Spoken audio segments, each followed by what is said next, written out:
Hello and welcome to this brief introduction session to introduce you to a new aspect that we've included in the analytics aspect of the admin console, as referred to as force graphs.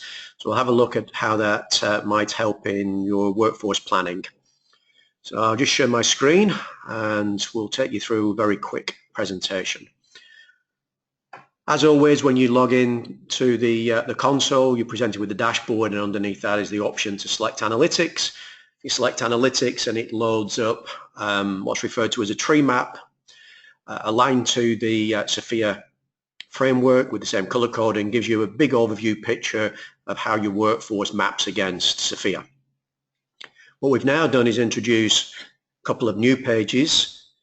Down here we've got a force graph which uses the self-rated data, and we have a force graph that uses validated data. So you might well ask, what's a force graph if you've never come across them before? It's basically a way of visualizing data where you also highlight interrelationships. Very often used for such things as node maps. In this case, what we're doing is showing a force graph. The force in this case is based on the percentage match between people that have been self-rated in this case, and any jobs and roles that you have created within your assessment, and the system in the background has calculated the percentage match. Now initially, of course, that's quite a complex graph to look at. But if we have questions, for example, who matches a particular job that we've created and how well do they match?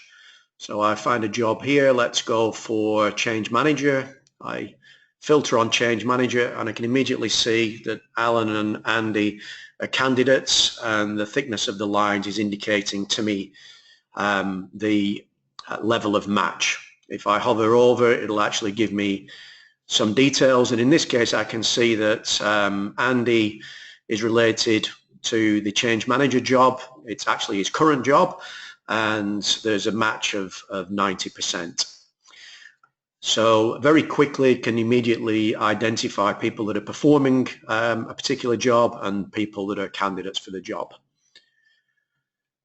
We can also look at it with various other filters. So for example, if we've created jobs and made them available in the planner, we might want to ask whether anyone has nominated those particular jobs as their potential future job. So if I highlight on or select the type of future, I can now see that in this case a couple of people have nominated Chief Technology Officer as their future job, and then various individuals nominated other jobs as their potential future job.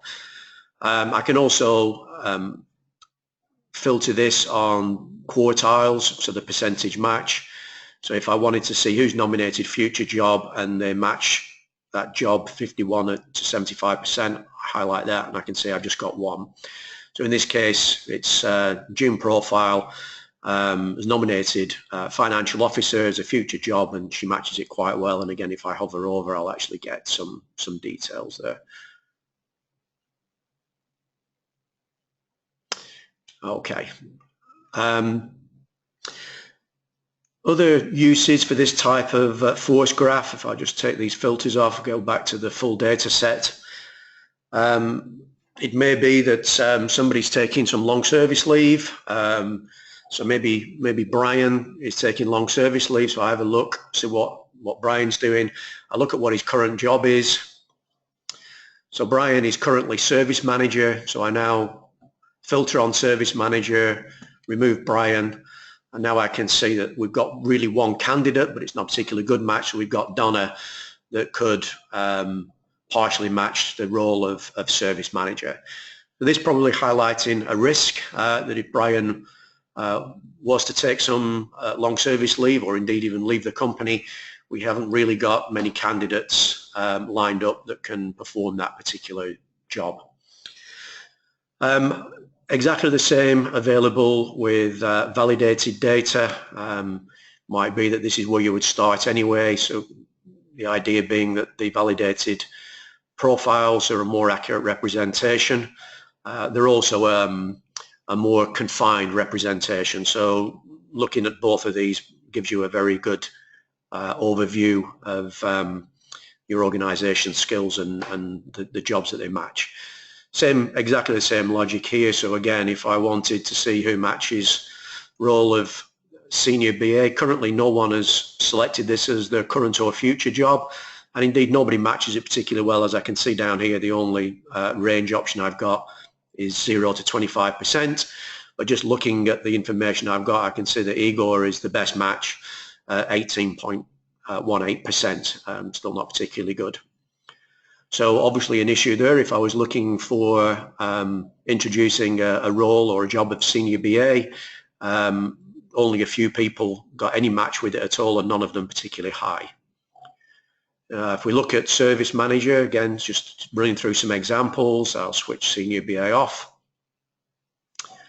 Now I can see, just very quick look here, that we've got one person that's currently performing that role or job. Again, not a particularly good match.